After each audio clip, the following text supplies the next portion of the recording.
Shri Gauranga Nityananda Shri Advaita Chandra Gadadhar Shiva Sadi Gaura BhaktiVinode Jaya Radhe Jaya Krishna Jaya Vrindavan Shri Govinda Gopinath Madana Mohan. Reading from the Jaiva Dharma, we're on the final chapter, chapter 40. It's called Sampatti, meaning the final conclusion. Vijay Kumar concluded that after hearing the pastimes of Braj, if one could develop greed for them, one would naturally or gradually attain that stage of perfection, Sampatti, the highest perfection. So he inquired, O Gurudev, O Prabhu, I desire to know the various stages of bhakti, which leads up to this highest perfection, to Sampatti. Goswami said, there are 5 stages: Shravan, Varna, Smarnam, Bhavapana, and Prem. Vijay Kumar says, oh, please describe this Shravanadash. Goswami says, when the Jiva develops faith in the topics of Krishna, it should be said that he has removed the state of aversion to the Lord. He then develops greed to hear the topics of Krishna. He should hear the topics of a devotee who is superior to himself. As the Bhagavatam says, when there are devotees with pure hearts and proper conduct who are eager to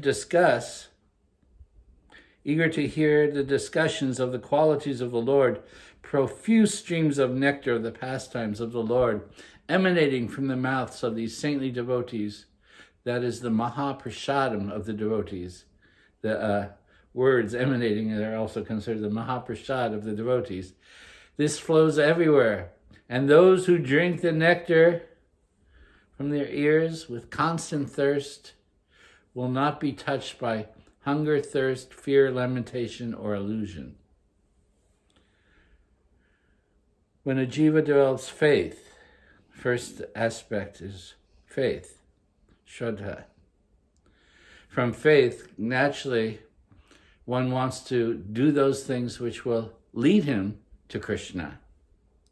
So he becomes eager to know about Krishna. So with this type of greed, he wants to know about Krishna more and more. He wants to hear about Krishna. He wants to associate with superior Vaishnavas, higher Vaishnavas, and hear from them their words, their realizations.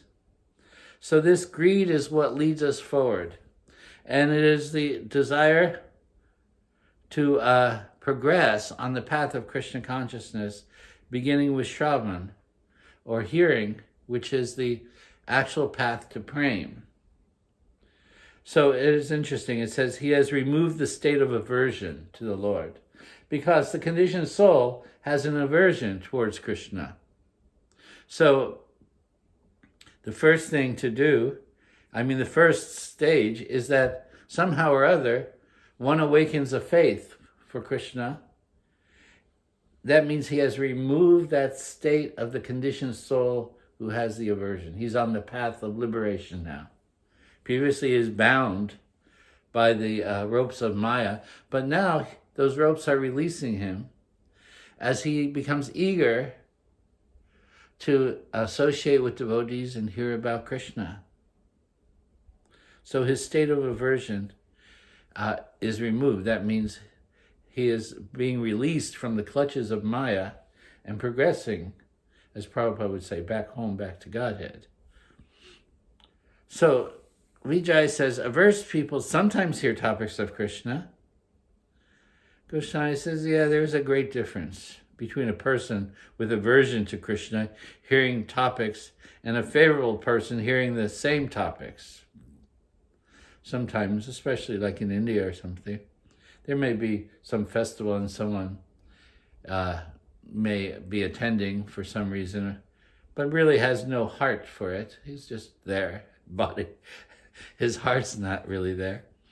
So there's certainly a difference. The hearing by a person with aversion usually takes place by accident, not from faith. Somehow or other he finds himself in a situation. We could even say, like, someone says, hey, you want to go and eat some vegetarian prasad or vegetarian foods that they're serving at the temple? He may not be interested in hearing topics of Krishna, but go for the food. In any case, there's some sukriti gained from that too. So here it says that by accident or by some cause, finds himself in an assembly where the discussions of Krishna are taking place. But he's not really hearing. His mind may not even be focused on what's being said. Just mind is looking, wandering.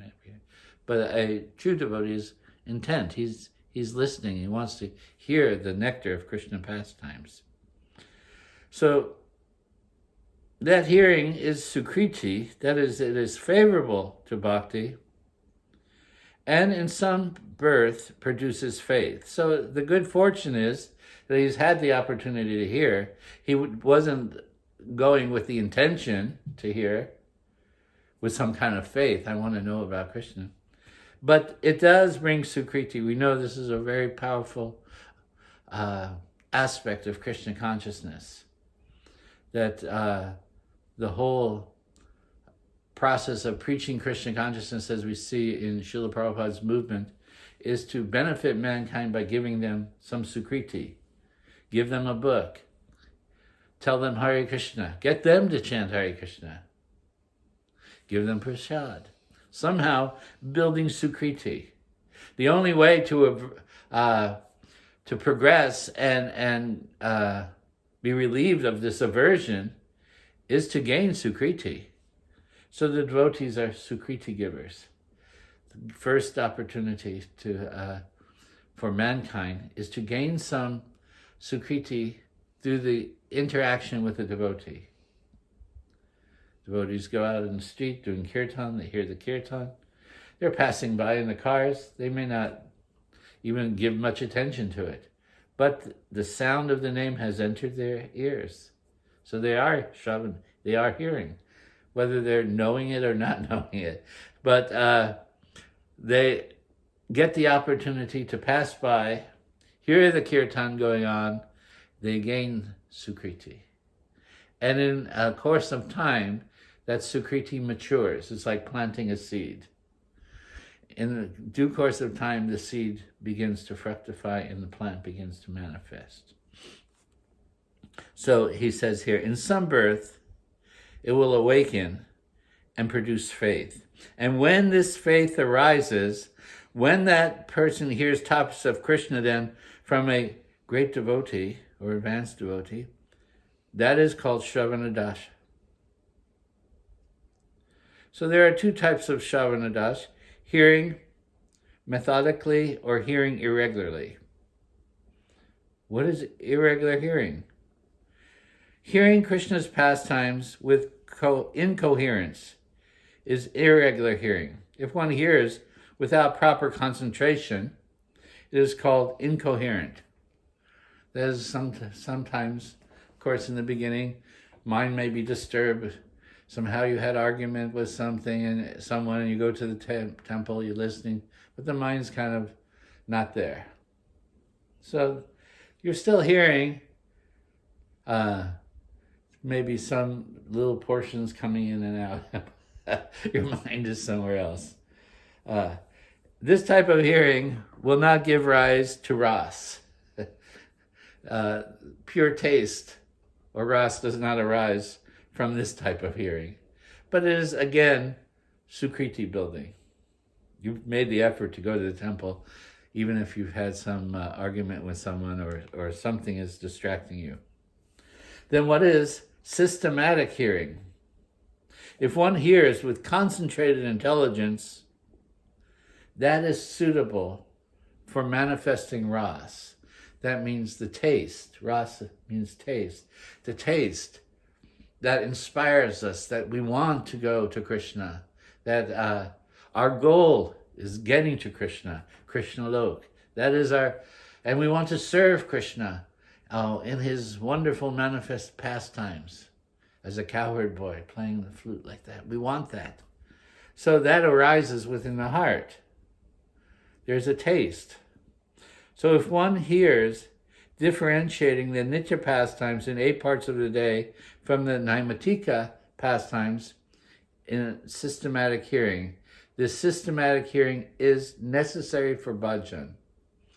Hearing these pastimes systematically will manifest the sweetness of the pastimes, and the hearer will develop a tendency for Raganuga Bhakti in his heart. So our acharyas have divided the pastimes of the Lord into 2. Those which are eternal and those which take place as earthly leelas. Some of the things that we know and we may hear about Krishna take place only here, such as his birth and so forth like that. But in the eternal Dham, certain things don't take place because there's no time element. So the acharyas have divided the nitya pastimes, that means the eternal pastimes which take place in Krishna's own abode, not in the earthly manifestations, are eternal. And they manifest through 8 parts of the day. Astakaliya Lila, and that is the path of attaining Raganuga Bhakti. One hears about Krishna daily or regularly, about the Leelas of Krishna, how he is united with Radharani, how they have to flee in fear from Jatila, how Krishna gets ready for tending the cows, how Mother Jashoda invites Radharani over to cook a meal for Krishna, like that. All of these are part of the Nitya Leelas. So the hearer then develops a tendency for Raganuga Bhakti, that is spontaneous, that eagerness to serve and love Krishna in the way of the inhabitants of Braj. The hearer may think, Subal has amazing Sakya Bhav. Here's an example.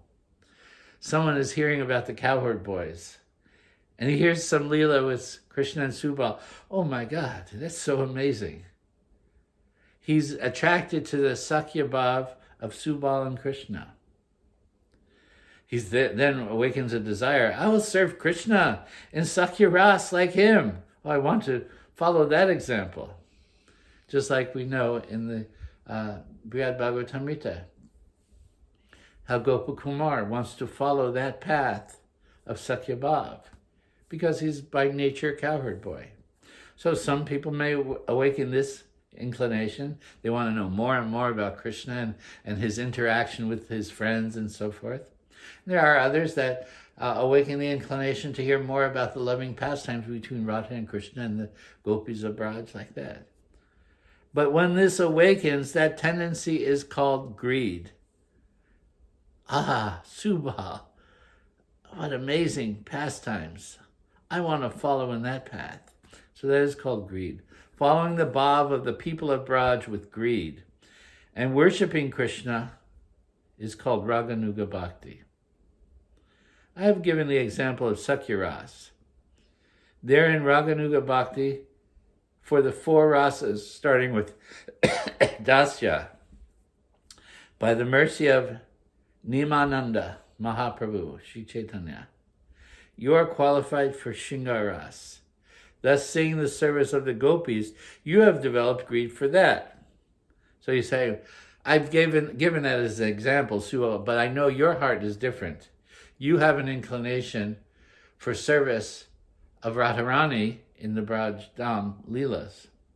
So, by the mercy of Mahaprabhu, I see that you are qualified for what is called Shingaras, or the loving pastimes of Radha and Krishna. Thus, seeing the service of the gopis, you have developed greed for that.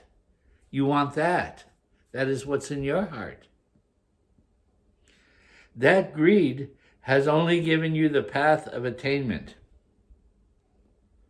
Actually, discussions between Guru and disciple are Shravanadash. when one discusses these things, the topics, and he hears from his guru about these amazing leelas and pastimes. This awakens that natural greed, and one may have some questions, want to inquire. Vijay says, how does Shravanadas become complete? Goswami says, one should realize the eternal nature of Krishna's pastimes. First of all, realize that these are all eternal. They become attractive since they are pure and they are spiritual. They are beyond matter. And one develops then a great longing to enter into those pastimes. You want to serve Krishna. In what mood do you want to serve Krishna? So that awakens within the heart. I want to serve Krishna. After hearing about the pastimes of Krishna with the cowherd boys or Subal, like that, I desire that. Or I hear about Krishna being served by the gopis of Braj, headed by Rupa Manjari, and like that, I desire that. So, one should understand that these pastimes are all spiritual. Completely pure means untinged by matter. There's no tinge of matter there. And one develops a longing then to enter into those pastimes. So the guru then, in order to help the disciple advance, assists him also with his sadhana, his practice. What you should hear, what you should read. Sometimes disciples come forward, what should I read, Gurudev? Like that. What should I be thinking of when I chant? When the disciple's mind is attached to the beauty of these pastimes, then that state of Shravanadas is complete. He has completely in love with Krishna and those pastimes. He just wants to hear about that. And so the disciple is now filled with longing. And that is called Varna. Vijay Kumar said, oh Prabhu, tell me, what is this Varna Dash? Goswami says, the rag of the heart becomes attached to the pastimes. And with all its various bhavs or elements of emotion. The disciple sometimes enters into thinking of these pastimes as he's hearing, and tears may come to his eyes. He may then somehow or other think, oh, Gurudev, you're so kind to let me hear these things. And he falls at his guru's feet. And the guru then is seen by the disciple as a Sakhi. And the disciple then becomes his assistant. So from a spiritual point of view, then one sees the spiritual master as representing that particular aspect of devotion. And so he knows that by serving his guru, he's serving the gopis of Braj, or he's serving the cowherd boys of Braj, in accordance with his mentality.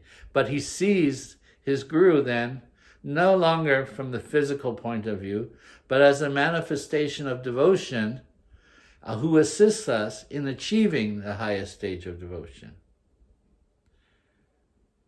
So he sees in this state, this particular instance, the guru is seen as a Sakhi, and the disciple learns to serve. The whole principle is service. From hearing, we have to learn to serve, because it's not just hearing. We want to enter into those pastimes, and we have to learn how to serve. So the spiritual master teaches us so many aspects of service. And so the spiritual master is like that Sakhi within the transcendental realm of Braj, assisting. The gopis will say, oh, make a garland for Krishna. And so one takes that time and makes it go collect some flowers for Krishna. Go cook something like this. So the gopis are, the elder gopis will say the more intimate gopis may say to us, oh, Krishna needs this, Krishna wants that, or Radharani, so we run and do that. So the spiritual master in the same way, in this realm may say, okay, make some garlands for the deities. Learn how to dress Krishna, do this, do that, like that. Learn how to cook, learn so many different arts of devotion. The Guru is then seen by the disciple as a gopi of Braj, who exists in all perfection within his service. So the disciple speaks, "This person offering respects to you now, holding grass in his teeth, begs that you bring to life this suffering wretch by sprinkling the nectar of serving you." That is, the eagerness of service to Guru means also simultaneously the eagerness of service to Krishna. So in humility, and we're meant to cultivate this even when we approach the Guru for initiation, we come forward, and here it says holding grass in his teeth, meaning like Lord Chaitanya said, humbler than a blade of grass. So that means with all humility we approach the spiritual master and we ask, please engage me in service, like that. The merciful person should not reject the wicked person who has taken shelter. O Radha, do not reject this person who has taken shelter of you. Saying like this, we're approaching the spiritual master as the representative of Radharani. So do not reject me, please. Do not reject. Although I may be a wicked person, contaminated by the modes of material nature, I'm taking shelter of you, so do not reject me. Having surrendered to your feet, I'm anxious to serve the divine couple. This is called Varanadas, the mood of surrender and service. The Guru, who is seen as a Sakhi, tells the devotee that she always think you are a resident of Braj. You live in Vrindavan. Braj is our eternal home. We're never separated. And he gives the orders to remember the pastimes while simultaneously always chanting Krishna Nam. And he gives the assurance to the disciple that he will quickly find his desires fulfilled. So these are two of the 5 aspects of progress. The first thing is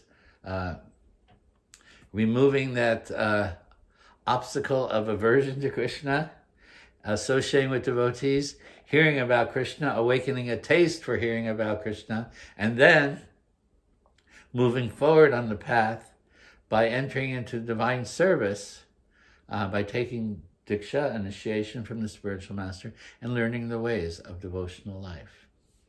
We'll stop here and continue next time to hear the other 3. Gaur Premanandi Hari Hari Bol Jai Jai Shri Shri Radhe Shyam.